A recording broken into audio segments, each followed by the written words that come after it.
¿Te has preguntado por qué ciertos dolores en tu vida parecen no tener explicación? Hay heridas que no solo duelen, sino que también te transforman. La Biblia nos da una pista profunda en Romanos 8:28.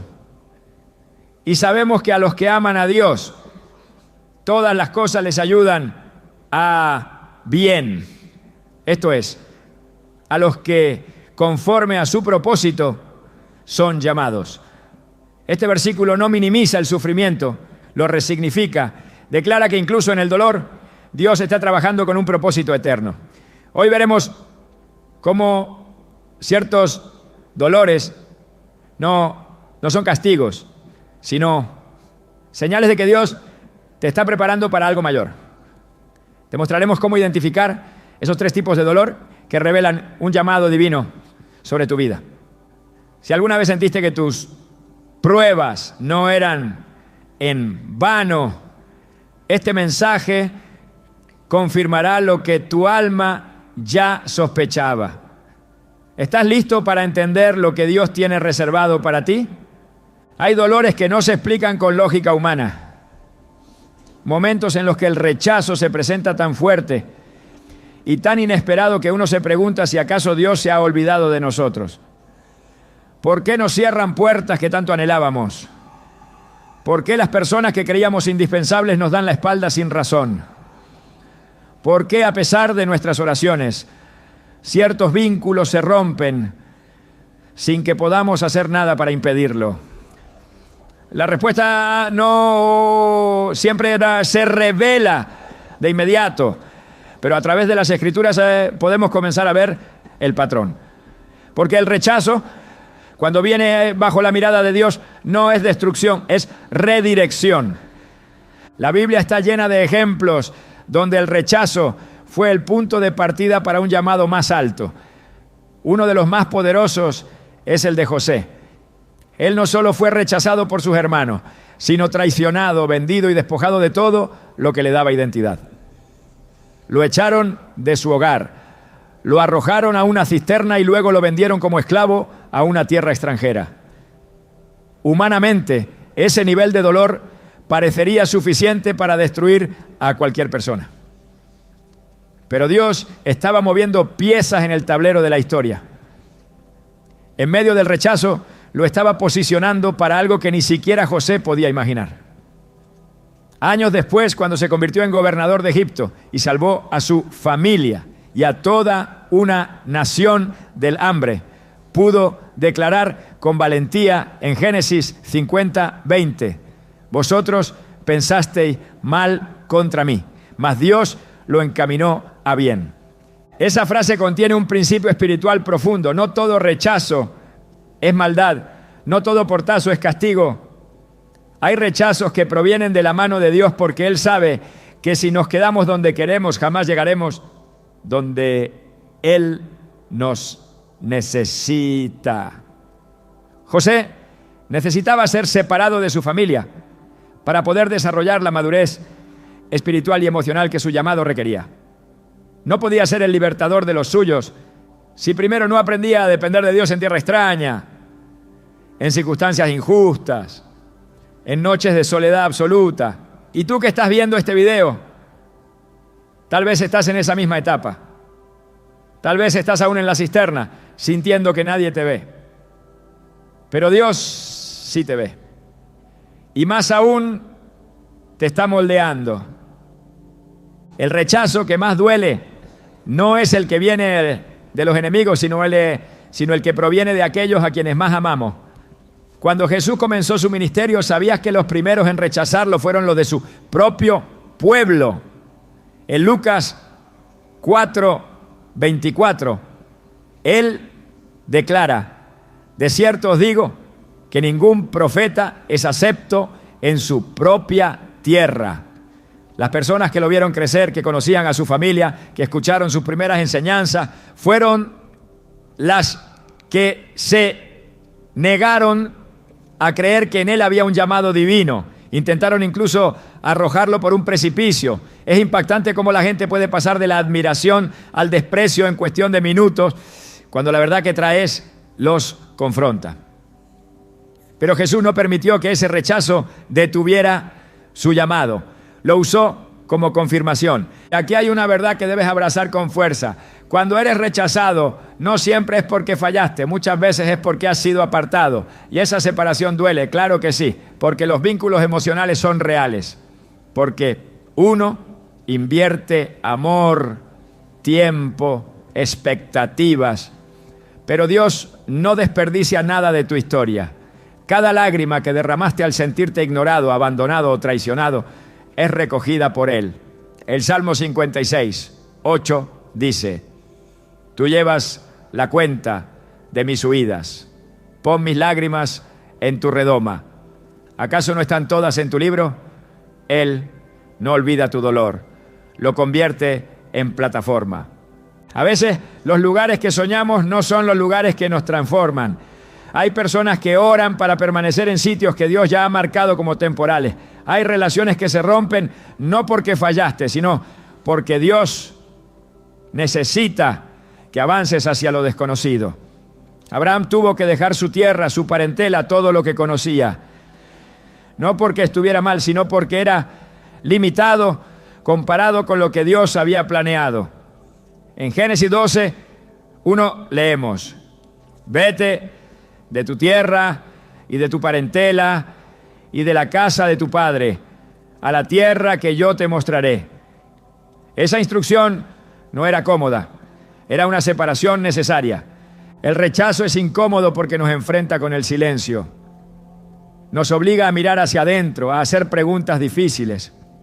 Pero en ese espacio Dios susurra verdades que no podríamos escuchar en medio del ruido de la aceptación humana. En ese espacio comienza la metamorfosis. Moisés fue rechazado tanto por los egipcios como por su propio pueblo hebreo. Después de matar al egipcio, intentó intervenir en una pelea entre dos hebreos, y uno de ellos le dijo: ¿quién te ha puesto por príncipe o juez sobre nosotros? Éxodo 2:14. Esa frase hirió el corazón de Moisés. Él pensó que estaba listo para liderar, pero Dios lo sabía, aún no lo estaba. Así que lo llevó al desierto. Allí, lejos de la multitud, de los aplausos, del rol de príncipe, Moisés fue moldeado. Y cuando estuvo listo, Dios se le apareció en la zarza ardiente. El desierto es la universidad del llamado. Y muchas veces entras a ella porque fuiste rechazado. Rechazado de una amistad que te hería. Rechazado de un trabajo que parecía ideal. Rechazado de una iglesia donde ya no podías crecer. Rechazado por una pareja que no compartía tu fe. Pero en ese vacío, Dios comenzó a hablarte de otra manera. Comenzaste a depender menos de la aprobación de los hombres y más de la dirección del Espíritu Santo. El rechazo te enseñó a orar con más profundidad, a discernir mejor, a dejar de buscar validación en personas que nunca podrían darte lo que solo Dios puede dar. Y si alguna vez sentiste que fuiste dejado de lado, incluso por personas de fe, no estás solo.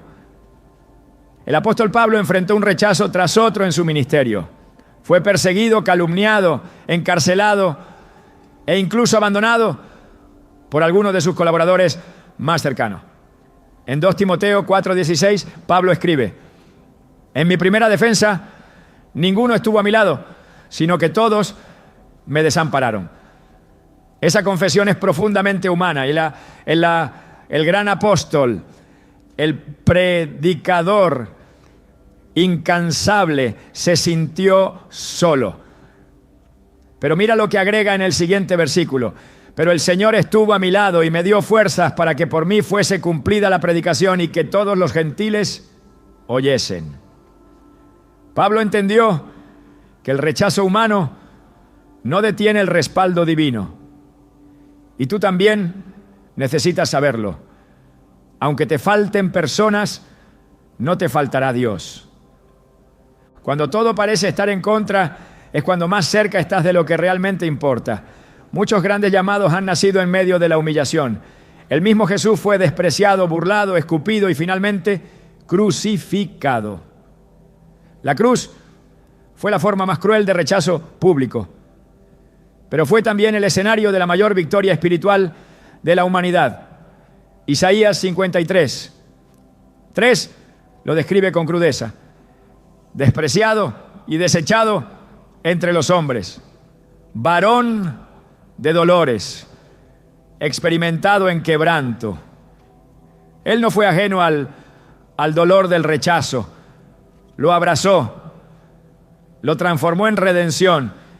Si estás viviendo una etapa donde sientes que no encajas, donde todo parece cerrarse, no te precipites en conclusiones humanas. Tal vez Dios te está moviendo. Tal vez no estás siendo expulsado, sino enviado. Hay una diferencia profunda entre ser empujado por los hombres y ser guiado por Dios. A veces las acciones humanas son la excusa que Dios utiliza para reposicionarte. Él cierra puertas que tú jamás te habrías atrevido a cerrar, porque conoce lo que tú no sabes. Él ve lo que hay más allá del horizonte de tu lógica. Isaías 55, 8-9 nos recuerda: porque mis pensamientos no son vuestros pensamientos, ni vuestros caminos mis caminos, dijo Jehová.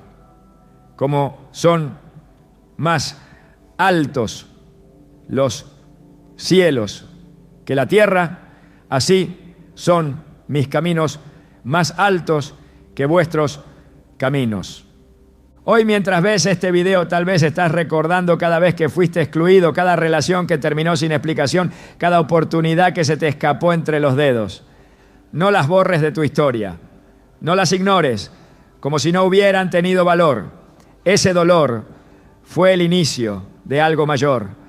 Cada lágrima que derramaste por sentirte fuera de lugar, cada oración que elevaste desde la soledad, cada noche de insomnio, preguntando por qué, todo eso fue contado, fue visto, fue tejido con propósito. Dios no escribe historias a media. Si te permitió vivir el rechazo, también te ha preparado un nuevo escenario. Uno donde ya no necesitarás rogar por ser aceptado, porque estarás exactamente donde Él quiere que estés. Uno donde tus heridas ya no serán vergüenza, sino credenciales. Porque cuando Dios te levanta después del rechazo, no solo te restaura, te promociona. Te muestra que el rechazo fue solo el primer capítulo de una historia de propósito y destino eterno. Nada expone con mayor crudeza nuestra fragilidad que la pérdida. Cuando algo o alguien que considerábamos seguro desaparece, nuestra alma entra en un terreno desconocido. La estabilidad se tambalea, el corazón se llena de preguntas y el futuro parece diluirse.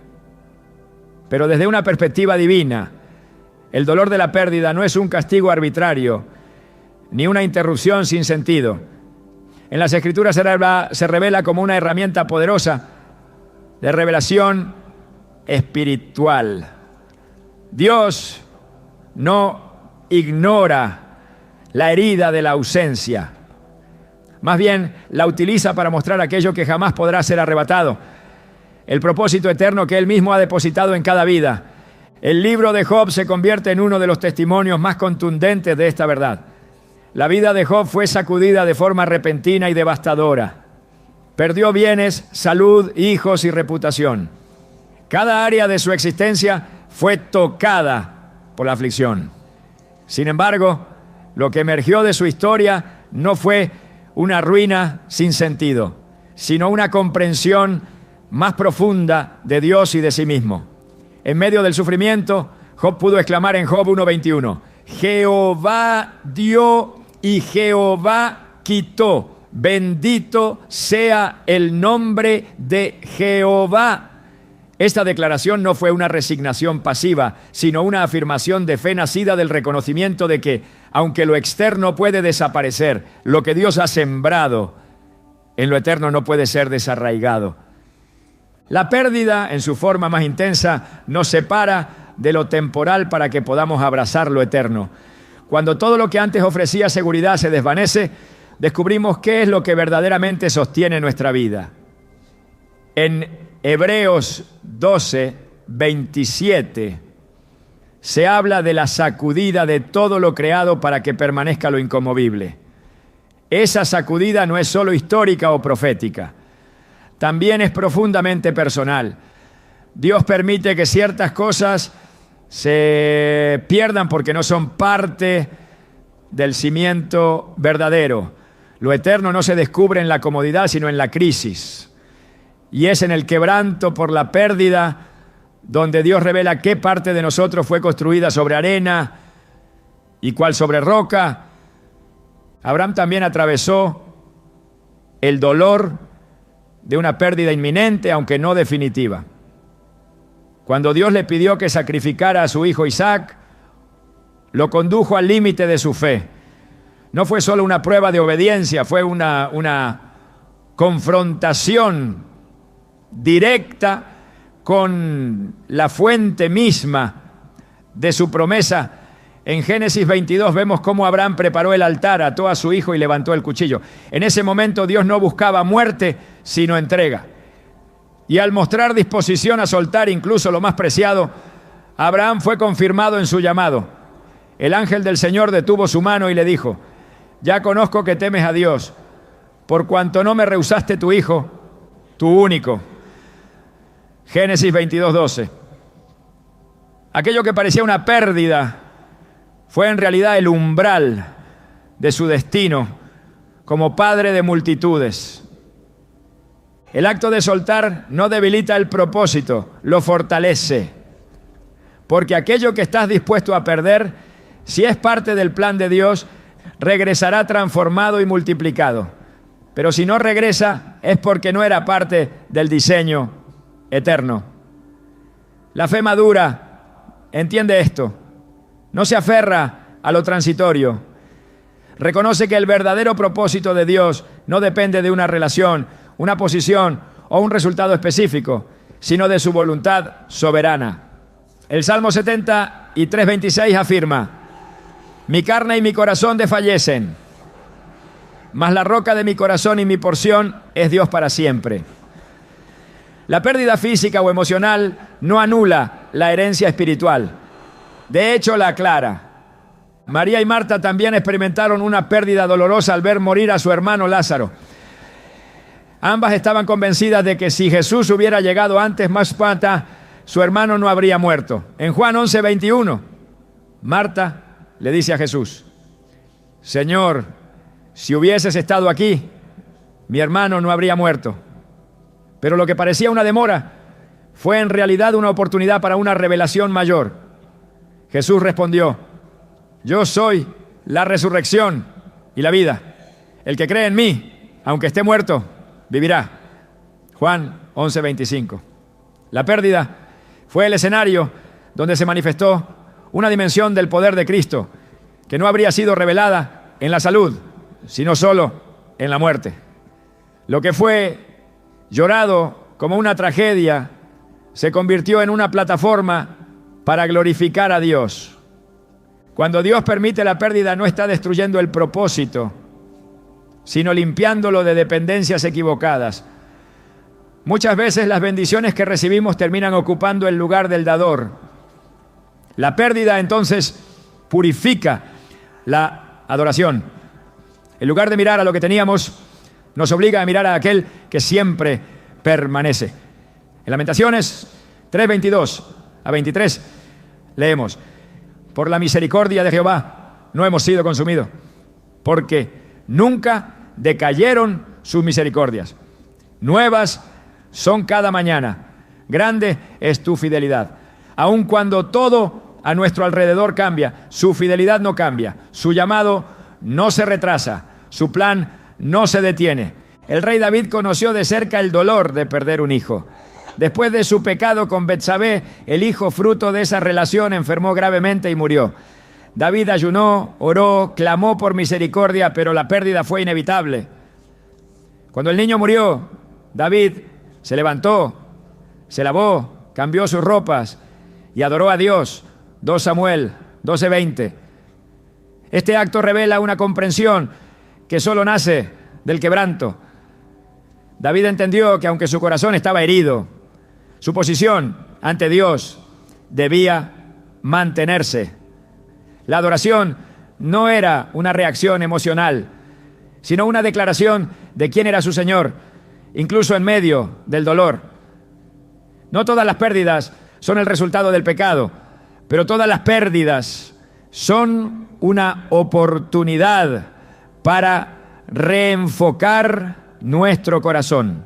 Jesús mismo vivió la experiencia de una pérdida total. En la cruz fue despojado de todo, su dignidad, su fuerza física, su compañía, incluso la percepción de la presencia del Padre. En Mateo 27:46 exclamó: Dios mío, ¿por qué me has desamparado? Ese grito encapsula el abismo del sufrimiento humano, el peso de la pérdida absoluta. Y sin embargo fue en esa aparente derrota donde se selló la victoria más grande.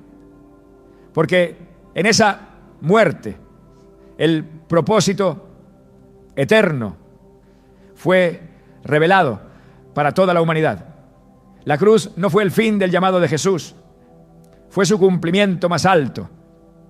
Lo que parecía el momento de mayor vacío fue en realidad el momento de mayor plenitud espiritual. Dios no ignora la pérdida, no la trivializa, pero tampoco la desperdicia. Cada vez que el corazón humano atraviesa el valle de la sombra de muerte, el cielo observa con atención, porque en ese valle se deciden destinos.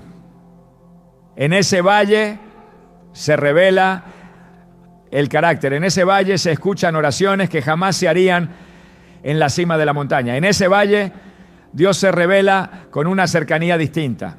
El Salmo 34:18 nos recuerda: cercano está Jehová a los quebrantados de corazón y salva a los contritos de espíritu. Esa cercanía no siempre se siente de inmediato, pero es real y transforma. Hay una enseñanza que recorre las páginas de la Escritura de principio a fin. Lo que se pierde en lo visible puede revelar lo que es inquebrantable en lo invisible. El apóstol Pablo expresó esta verdad en 2 Corintios 4:17 a Shoah, de 17, 8. Porque esta leve tribulación momentánea produce en nosotros un cada vez más excelente y eterno peso de gloria, no mirando nosotros las cosas que se ven, sino las que no se ven. Pues las cosas que se ven son temporales, pero las que no se ven son eternas. La pérdida entonces no es una interrupción del plan, es parte del proceso. El propósito eterno de Dios no depende de la estabilidad humana, no necesita la aprobación de los demás, ni se ancla en posesiones, posiciones o relaciones. Está fundamentado en su voluntad y sostenido por su poder. Cuando Él permite la pérdida, está despejando el camino para que avancemos sin cargas innecesarias. Como el agricultor que poda la vid, no por crueldad, sino para que dé más fruto. Juan 15:2 afirma: todo pámpano que en mí no lleva fruto, lo quitará. Y todo aquel que lleva fruto, lo limpiará, para que lleve más fruto. Si estás atravesando una etapa de pérdida, no corras a llenarla con cualquier cosa. No trates de sustituir con prisa lo que Dios quitó con propósito. La pérdida tiene una voz, escúchala. Tiene una dirección, síguela. Tiene una lección, apréndela. Y sobre todo tiene un límite. No puede tocar lo que Dios ha determinado para ti en la eternidad. Todo lo que es parte de su propósito será preservado, fortalecido y redimido. Lo demás o será removido para que su gloria se manifieste con mayor claridad. Existen momentos en la vida del creyente en los que el mayor dolor no proviene de lo externo, sino de lo que ocurre en lo más profundo del alma. No se trata de una pérdida visible ni de un rechazo evidente. Se trata de una fractura interna, silenciosa, que descompone la percepción, debilita el ánimo y deja al espíritu en un estado de vulnerabilidad total. Este quebranto interior no siempre tiene palabras, pero tiene peso, tiene una carga que parece ir más allá de lo soportable. No hay herida externa que se compare con el estremecimiento que se produce cuando el corazón, el pensamiento y la fe misma son sacudidos desde dentro. Es en ese lugar, en ese valle de quebranto invisible, donde Dios realiza las obras más profundas en quienes ha llamado para algo mayor. En las Escrituras, el quebranto interior no es una excepción para los escogidos, sino una constante. Antes de cualquier envío hay un vaciamiento. Antes de toda transformación hay un colapso del viejo yo. David, el hombre conforme al corazón de Dios, no fue llamado desde un trono ni desde una posición de honor. Fue llamado desde la soledad del campo, pero fue formado en las noches oscuras del alma. Después de su pecado, escribió en el Salmo 51, 17: los sacrificios de Dios son el espíritu quebrantado. Al corazón contrito y humillado no despreciarás tú, oh Dios. Este versículo no es una afirmación teórica, es una vivencia. David sabía que lo que agrada a Dios no es la apariencia de fuerza, sino la autenticidad del alma quebrada que se vuelve a Él con sinceridad total. El quebranto interior es el terreno donde Dios siembra verdades que no pueden ser entendidas desde la comodidad. No es en los días de celebración donde se descubren los tesoros eternos, sino en los días de silencio, en los momentos donde la confusión y el desaliento se vuelven densos. Es ahí donde el alma aprende a discernir lo que antes ignoraba, donde la fe deja de ser una doctrina y se convierte en dependencia absoluta. Jeremías, el profeta, llamado desde el vientre, experimentó ese tipo de quebranto cuando dijo en Lamentaciones 3:17 a 18: me alejé de la paz, olvidé lo que es la dicha, y dije, pereció mi fuerza y mi esperanza en Jehová. Y sin embargo, desde ese mismo abismo surgió una de las afirmaciones más luminosas de toda la Escritura: por la misericordia de Jehová no hemos sido consumidos, porque nunca decayeron sus misericordias. Lamentaciones 3:22. Dios no rompe para destruir, rompe para reconstruir de una manera que el alma jamás podría lograr por sí sola. Jesús enseñó este principio al hablar del grano de trigo que debe caer a tierra y morir para llevar fruto. En Juan 12:24 declaró: de cierto os digo que si el grano de trigo no cae en tierra y muere, queda solo, pero si muere, lleva mucho fruto. Este morir no es físico, es interno. Es el morir a la imagen que se había formado de uno mismo.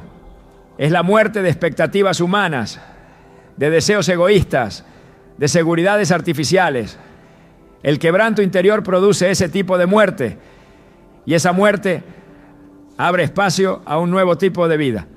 Una vida sembrada en la voluntad de Dios, no en la propia.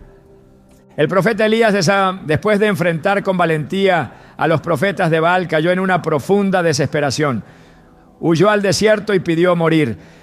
En el primer Rey 19:4 dijo: basta ya, oh Jehová, quítame la vida, pues no soy yo mejor que mis padres. La fuerza que antes lo impulsaba se había desvanecido. La victoria pública fue seguida por una crisis interna. Pero en esa crisis Dios no lo reprendió. Lo condujo a un monte, lo hizo dormir, lo alimentó y luego le habló, no en el fuego, ni en el terremoto, ni en el viento fuerte, sino en un silbo apacible y delicado. Fue en ese susurro que Elías recibió nueva dirección. La transformación no vino desde fuera, sino desde dentro, después del colapso.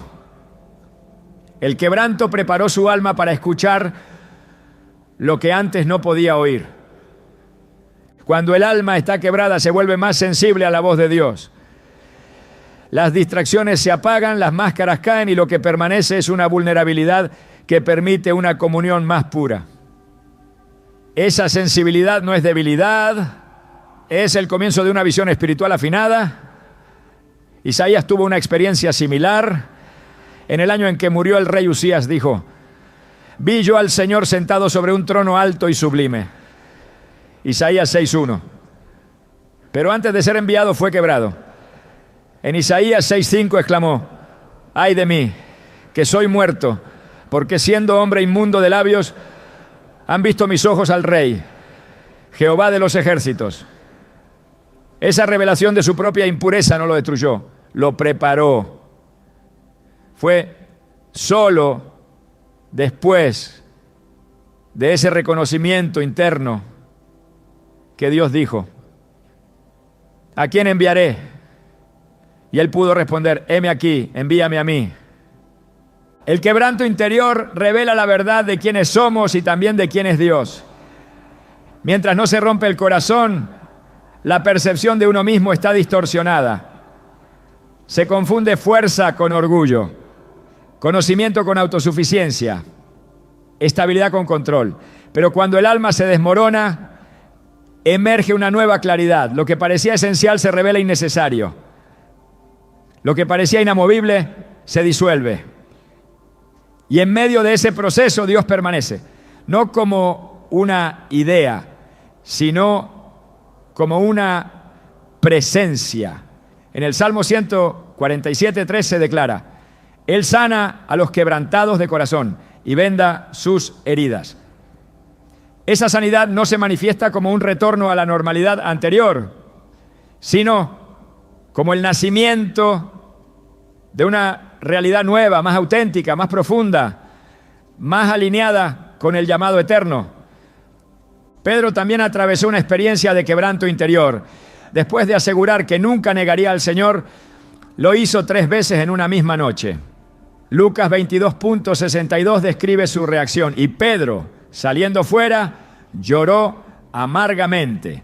No fue una lágrima superficial, fue una confesión del alma.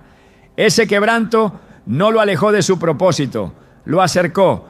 Después de la resurrección, Jesús no ignoró su fracaso, lo restauró. Le preguntó 3 veces: ¿me amas? Una por cada negación. Y con cada respuesta Jesús reafirmó su llamado: apacienta mis ovejas. Juan 21:17.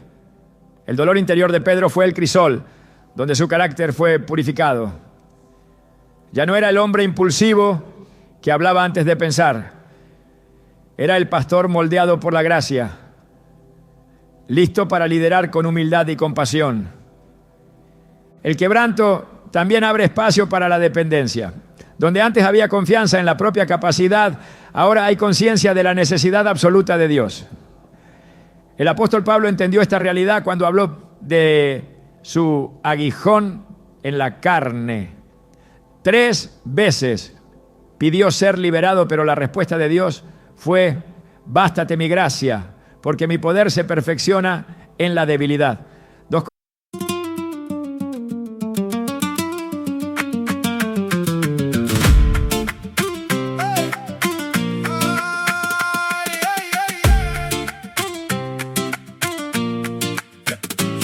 Poussière aux mains, j'ai le cœur sur la table. Dans la cour, les regards font des juges immobiles. Je marche entre les doutes, comme on coupe un câble. Ta voix dans ma mémoire fait tourner la ville. Les pavés sous mes pas ont gardé nos serments. J'ai le feu dans les doigts et l'orage devant. On ne baisse pas les yeux quand la nuit se rapproche. On danse avec le feu jusqu'à brûler nos poches. Danse, danse, Alba.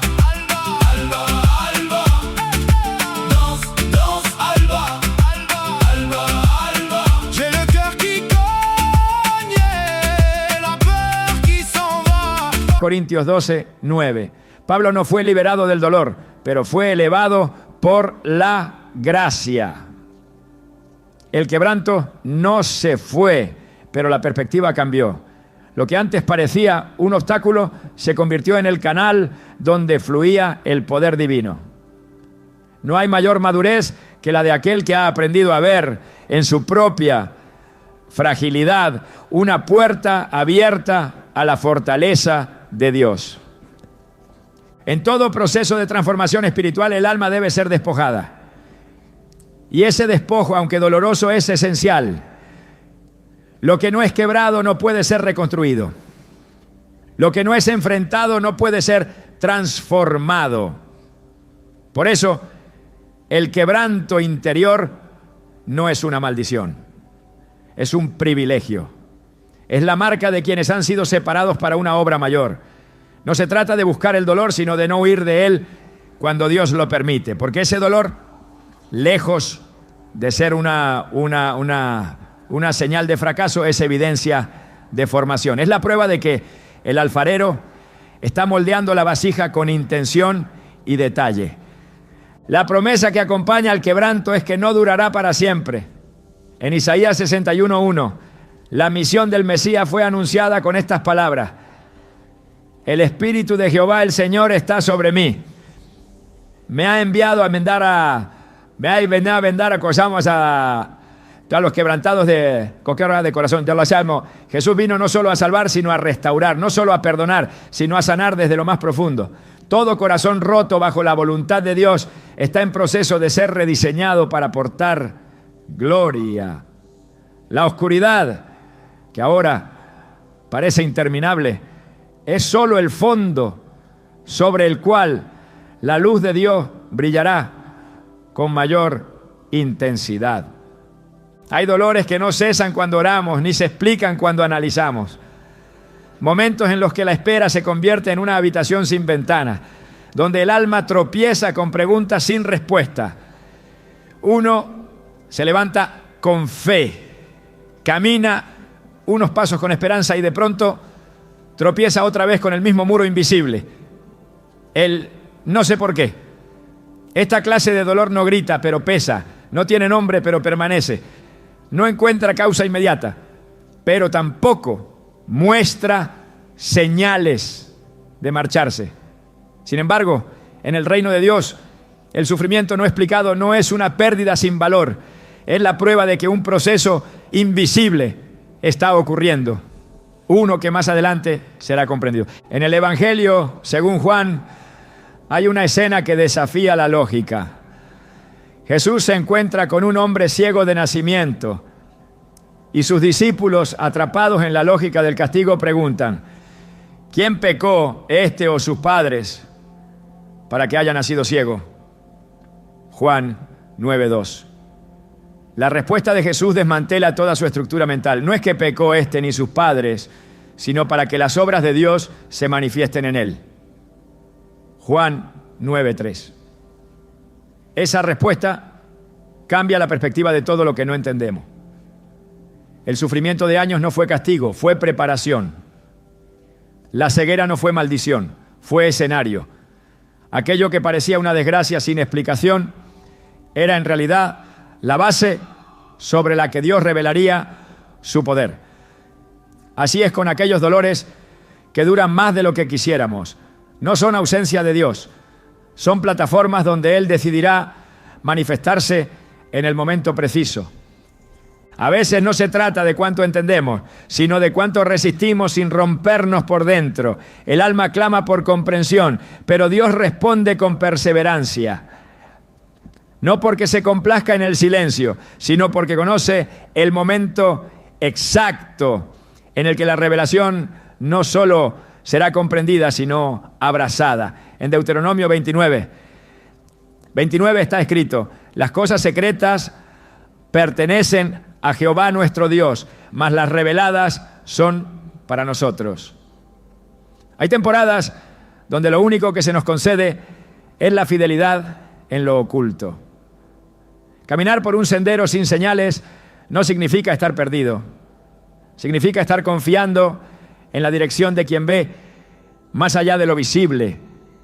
La espera prolongada en medio del dolor produce una clase de fe que no se obtiene con teorías. Es una fe despojada de expectativas humanas, refinada en el fuego de lo incomprensible.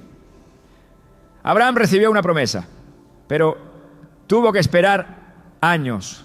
para verla cumplida. La espera no fue decorativa, fue formativa. Cada día de aparente retraso era una jornada más de preparación. Romanos 4:20 afirma: no dudó por incredulidad de la promesa de Dios, sino que se fortaleció en fe, dando gloria a Dios. Esa fortaleza no vino del cumplimiento, sino de la espera. La fe que persevera cuando nada cambia es la que revela una confianza anclada no en lo que Dios da, sino en quién es Él.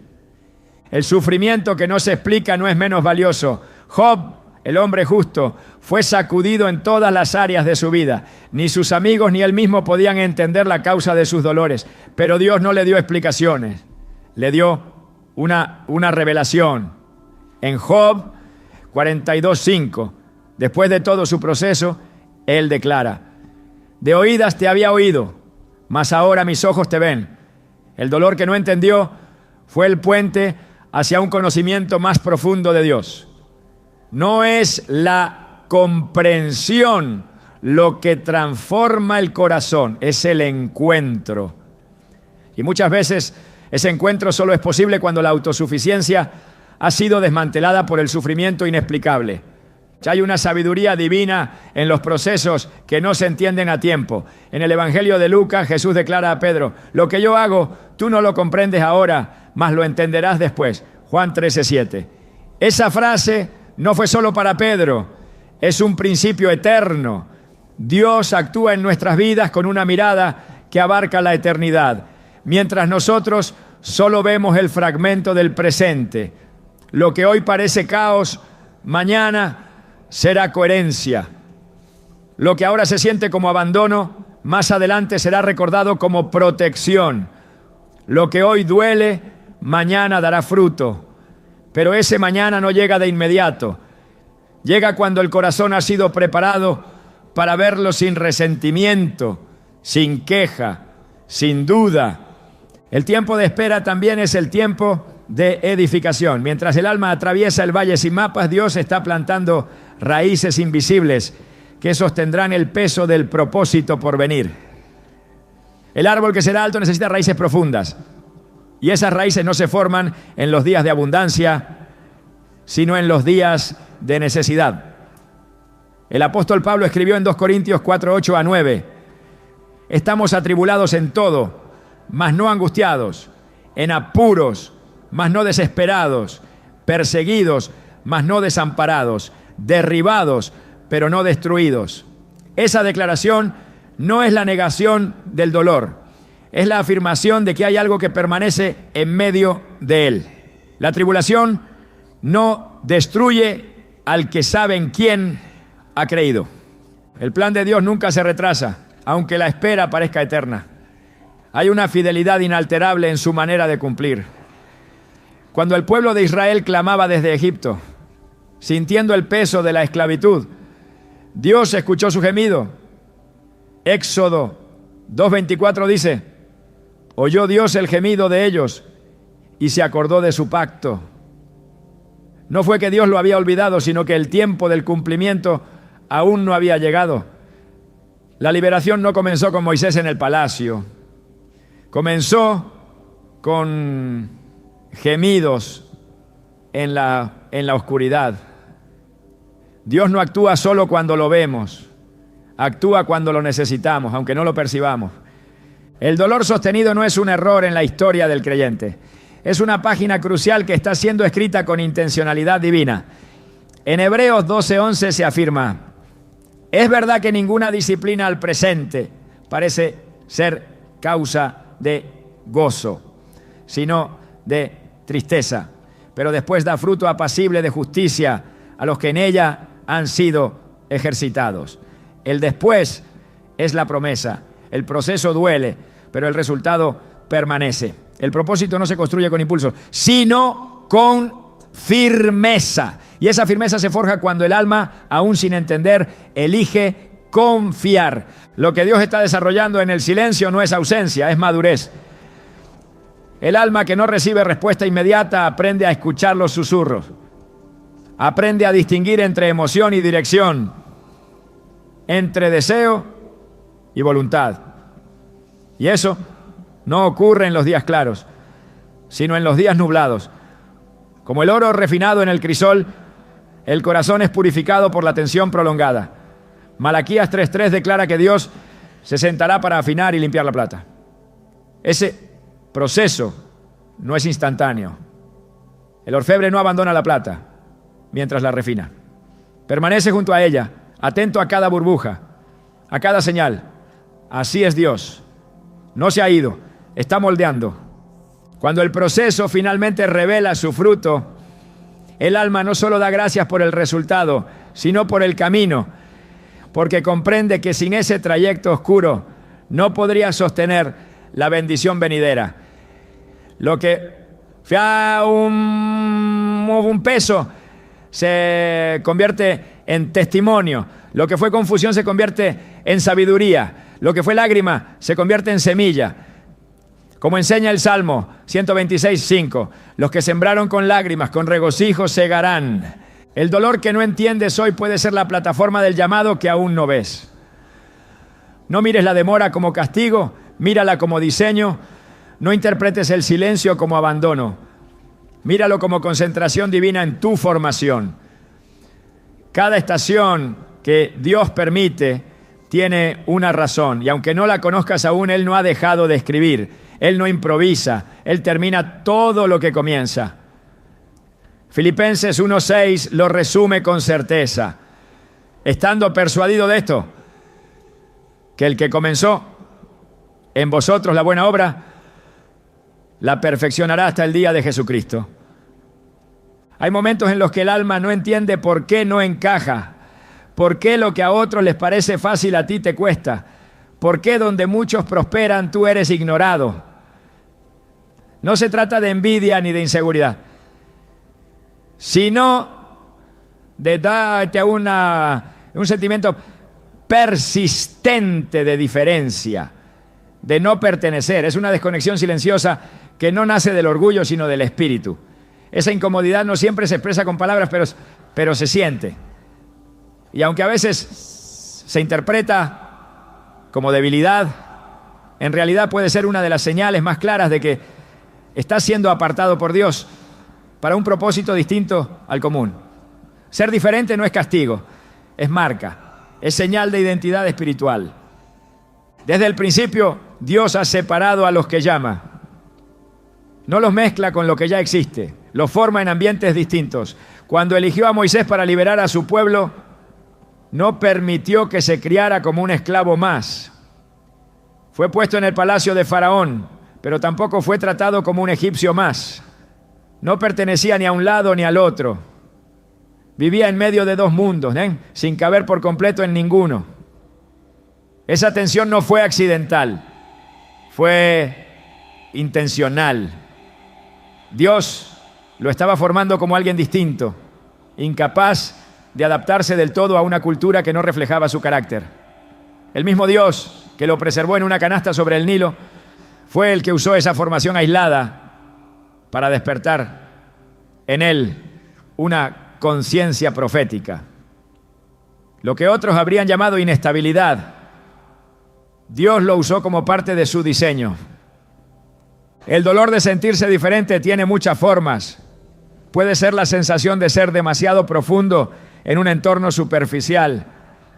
Puede ser la dificultad de hallar compañerismo cuando tus convicciones no se alinean con las de quienes te rodean.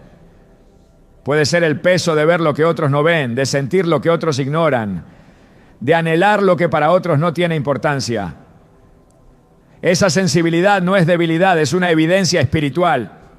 Jeremías, al ser llamado, fue separado desde antes de nacer. Dios le dijo: antes que te formase en el vientre te conocí, y antes que nacieses te santifiqué. Te di por profeta a las naciones. Jeremías 1:5. Esa santificación no fue una etiqueta religiosa, fue una consagración radical. Jeremías vivió con una carga que no todos compartían. Lloraba por una nación que rehusaba escuchar.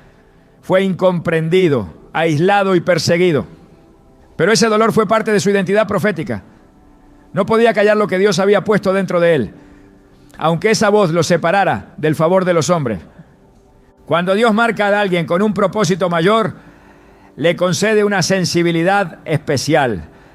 Esa sensibilidad es el canal por donde Él revela verdades que no pueden recibirse en medio de la indiferencia. Pero con ella viene un tipo de sufrimiento que no todos comprenden. El dolor de la diferencia es el precio de la visión. José soñó y sus sueños lo hicieron blanco de la envidia de sus hermanos. No fue por su arrogancia que fue rechazado, sino por la semilla de grandeza que había en su espíritu. Génesis 37 muestra cómo sus propios hermanos lo odiaban por lo que él veía, no por lo que había hecho, sino por lo que representaba. Lo aislaron, lo vendieron, intentaron silenciar su destino, pero lo que parecía una pérdida era el inicio de un camino trazado por Dios. Su diferencia era la clave de su propósito. El llamado a ser distinto no siempre es bienvenido. Hay una presión constante a conformarse, a diluir las convicciones para ser aceptado, a bajar la voz para no incomodar. Pero el reino de Dios no avanza por medio de la conformidad, sino por medio de la separación. Cuando Elías se enfrentó a los profetas de Baal, no buscó apoyo popular ni consenso. Se paró solo en el monte Carmelo, desafiando a una nación entera que había mezclado verdad con idolatría. Su aislamiento no fue debilidad, fue señal de su consagración. En un Rey 18:22, Elías declara: solo yo he quedado profeta de Jehová. Esa soledad no fue abandono, fue una distinción divina. Dios no necesita multitudes para manifestarse, necesita corazones completamente entregados. La diferencia no siempre se expresa en acciones visibles, muchas veces se manifiesta en una carga espiritual. Daniel, aunque vivía en un entorno pagano, mantenía un estilo de vida que lo separaba. Su dieta, su oración, su integridad eran expresiones externas de una diferencia interior. En Daniel 6 se nos muestra cómo su fidelidad a la oración lo llevó al foso de los leones. Pero fue esa misma fidelidad la que preservó su vida y testificó del poder de Dios. Su diferencia no fue su ruina, fue su protección. El cielo cierra boca que la tierra no puede controlar y lo hace con aquellos que han sido apartados. El dolor que provoca sentirse distinto puede convertirse en una plataforma de autoridad espiritual si se comprende desde la perspectiva correcta. No se trata de buscar la diferencia como un fin en sí misma, sino de reconocer que cuando Dios separa a alguien, no lo hace para aislarlo, sino para santificarlo. La palabra santo significa precisamente apartado. La santidad no es un conjunto de reglas, es una posición espiritual. Y esa posición, cuando es verdadera, produce incomodidad en ambientes que no están alineados con el propósito de Dios. La separación también purifica la motivación. Cuando se es aceptado por todos, es fácil confundir la afirmación humana con el respaldo divino. Pero cuando se es dejado de lado, cuando se es criticado por mantenerse firme en convicciones que otros han abandonado, se revela lo que realmente mueve el corazón. Jesús mismo declaró en Juan 15:19: si fuerais del mundo, el mundo amaría lo suyo, pero porque no sois del mundo, por eso el mundo os aborrece. Esa tensión es evidencia de pertenencia a un reino distinto. No se trata de antagonismo, sino de identidad. El alma que ha sido llamada por Dios no puede encajar donde no pertenece. La diferencia no es solo entre el mundo y los que siguen a Cristo. A veces, incluso entre creyentes, hay quienes han sido separados para misiones específicas que otros no comprenden. Pablo y Bernabé fueron apartados por el Espíritu Santo en medio de la iglesia en Antioquía y enviados con una unción distinta. Hechos 13:2 dice: Apartadme a Bernabé y a Saulo para la obra a que los he llamado. No fue el liderazgo humano quien los eligió, fue Dios. Y esa elección implicó una ruta distinta, desafíos distintos, frutos distintos. No todos entendieron su llamado, pero ellos no necesitaron comprensión, solo obediencia. Ser apartado para algo mayor no significa superioridad, significa responsabilidad. Cuanto más alto el llamado, más estrecho el camino. Cuanto más profunda la revelación, más intensa la oposición. Y ese camino no se camina con explicaciones, se camina con convicción. La diferencia duele, pero también protege. Protege del conformismo, del orgullo, de la contaminación espiritual. Protege de mezclarse con lo que parece bueno, pero no ha sido ordenado por Dios. Esa protección no siempre se siente como bendición, pero lo es. Es la mano de Dios cerrando puertas que parecen buenas para abrir otras que son eternas. La vida de aquellos que han sido separados siempre ha estado marcada por un tipo de soledad sagrada. Esa soledad no es aislamiento emocional, es concentración espiritual. Es la atmósfera donde Dios habla con más claridad. Es donde las distracciones se desvanecen y el alma se alinea con la voz que realmente importa. En Éxodo 33:11 se dice que hablaba Jehová a Moisés cara a cara, como habla cualquiera a su compañero. Esa intimidad fue posible porque Moisés subía al monte mientras el pueblo se quedaba abajo. Su diferencia lo llevó más alto. Y desde ese lugar descendía con palabras que podían transformar a toda una nación. Hay dolores que no vienen a destruir, sino a despertar. Golpes del alma que no buscan quebrar la fe, sino conducirla a su origen. No todo sufrimiento es pérdida. Algunos son llamados disfrazados de angustia, llamados que sacuden al espíritu y lo empujan a buscar una voz más alta, más firme, más eterna. Cuando el corazón es herido por circunstancias inexplicables y se vuelve hacia Dios, algo sobrenatural ocurre. Se abre un espacio donde lo humano termina y lo divino comienza. El dolor que nos empuja hacia Dios nunca es en vano. Es la entrada al lugar donde el llamado comienza a revelarse con claridad. En el Salmo 119, 71, el salmista declara: bueno me es haber sido humillado para que aprenda tus estatutos. Esta confesión nace de una experiencia profunda. No es una reflexión desde la distancia, sino desde el centro del quebranto. Reconocer que la aflicción puede tener propósito no es una justificación del sufrimiento, sino una revelación del carácter de Dios. Él no causa el dolor para destruir, sino para redirigir. Cuando todo lo demás falla, cuando ya no queda a quién acudir ni a qué aferrarse, es allí donde el alma se vuelve con desesperación y verdad al único que puede responder. Israel clamó a Dios desde el desierto, no desde la comodidad de Egipto. El clamor más puro surge en los entornos más áridos. El Salmo 34:6 lo confirma. Este pobre clamó y le oyó Jehová y lo libró de todas sus angustias. No fue la voz del fuerte la que activó la intervención divina, fue la súplica del quebrantado. Porque el dolor, cuando se canaliza en dirección al cielo, no encuentra rechazo. Dios no ignora los clamores que nacen de corazones sinceros. Él escucha, responde y revela. En muchas ocasiones es el dolor el que pone fin al ruido de lo superficial y abre paso a la profundidad. Cuando Ana no pudo concebir, su angustia se volvió oración. No fue una oración aprendida ni decorada, fue un gemido del alma que solo Dios podía entender.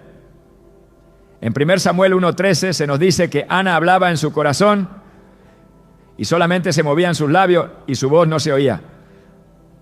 Fue tan intensa su intercesión que el sacerdote pensó que estaba ebria. Pero esa oración silenciosa. Fue el canal por donde nació un profeta. Samuel no fue el resultado de una bendición cómoda, sino de una búsqueda desesperada. La herida de Ana abrió el vientre de su propósito. El dolor la empujó al altar. Y en ese altar Dios habló. La búsqueda que nace del sufrimiento tiene un peso diferente.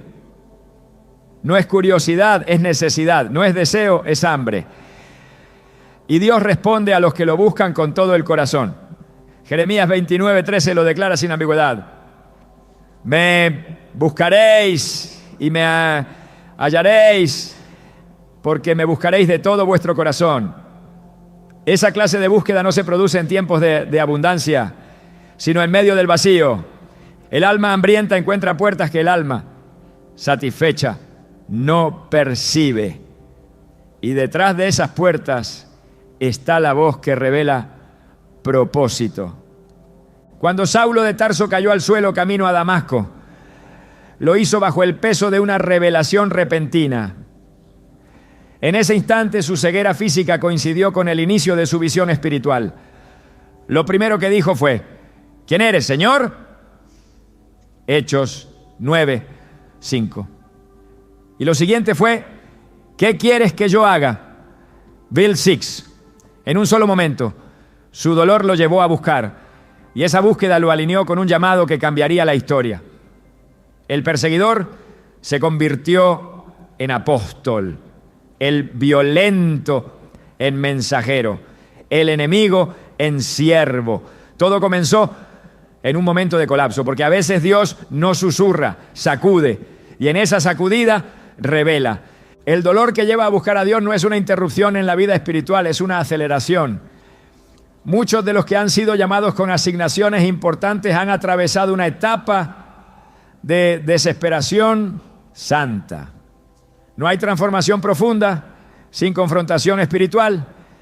El alma que ha conocido el vacío busca llenarse no de respuestas humanas, sino de presencia divina. Esa búsqueda no siempre recibe palabras claras de inmediato, pero sí empieza a trazar un camino. Salmo 25:14 lo afirma: la comunión íntima de Jehová es con los que le temen, y a ellos hará conocer su pacto. Esa intimidad no se fabrica, se accede por medio del quebranto. Dios no está distante del dolor que te obliga a doblar rodillas. De hecho, es en esa postura donde muchas veces comienza la revelación. La oración que nace del dolor no necesita estructura, solo sinceridad. El alma que ha sido herida no quiere teorías, necesita dirección. Y Dios no se queda callado frente a esa clase de clamor. Él responde, y su respuesta transforma, porque no solo sana, también comisiona, no solo consuela, también envía.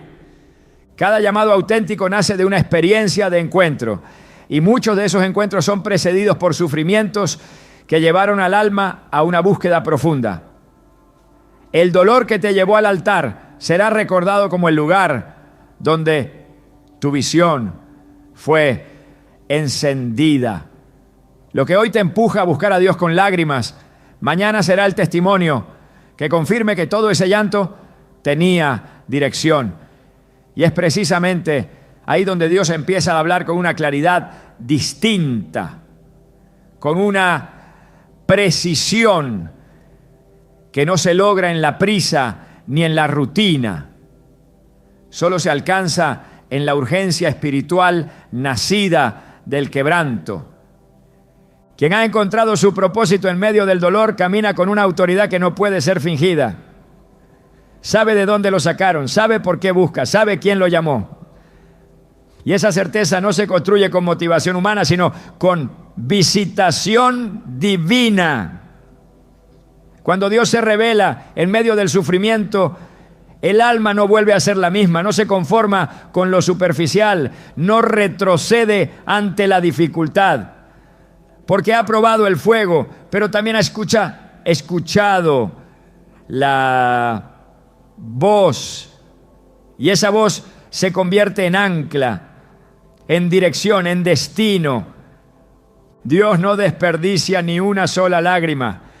Tampoco olvida los silencios prolongados, ni pasa por alto las preguntas sin respuesta que guardas cuando todos piensan que estás bien. Él ve más allá del gesto controlado, más allá de la calma aparente. Observa el lugar exacto donde tu corazón tiembla y tu alma gime. Y es ahí donde empieza a escribir lo que para otros será imposible entender, el relato secreto de tu llamado. No son tus fortalezas las que te calificarán, ni tus logros los que abrirán las puertas que Él ya decidió señalar con tu nombre.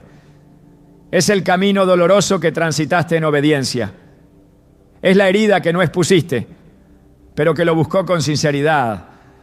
Es el cansancio que no te detuvo. Es todo eso lo que revela que estás siendo preparado para lo que aún no has visto. No es casualidad que algunos dolores no hayan terminado aún. Hay batallas que no cesan porque están formando tu capacidad para sostener lo que otros no podrán soportar. Hay dolores que se alargan porque te están entrenando para cargar gloria, no reconocimiento. La gente ve tus luchas como debilidades, pero Dios las ve como el lugar perfecto donde asentará su presencia. Y esa presencia no se mueve por apariencia, sino por profundidad. El oro que Dios busca no está en la superficie, está enterrado en las zonas de tu vida que Él mismo permitió que fueran quebradas. El enemigo ha querido que confundas dolor con ausencia, pero el cielo te está empujando a entender que hay dolores que solo se explican cuando el propósito se manifiesta. La herida no era para destruirte, era para diferenciarte. El sufrimiento no era señal de rechazo, era señal de elección. Y cuando por fin mires hacia atrás y veas todo el camino recorrido, entenderás que cada momento oscuro fue parte de una coreografía sagrada que te estaba formando con precisión. Lo que viviste no fue aleatorio, fue el lenguaje invisible con el que Dios te estuvo hablando desde el principio. Ya no ores solo para que se termine el dolor, ora para que el cielo te dé ojos para entender lo que ese dolor está preparando, porque el tiempo llegará. Y cuando llegue no estarás en el lugar donde creíste rendirte. Estarás en el lugar donde Dios te posicionó para que otros encuentren dirección. Ese será tu púlpito, no de madera ni de micrófono, sino de cicatrices que hablan sin palabras. Y será ahí donde te darás cuenta de que lo que más te dolió fue también lo que más te marcó para cumplir su propósito. ¿Estás listo para abrazar lo que antes solo querías que terminara? Porque ese dolor, el que pensaste que era tu límite, puede ser justo el inicio de tu destino eterno.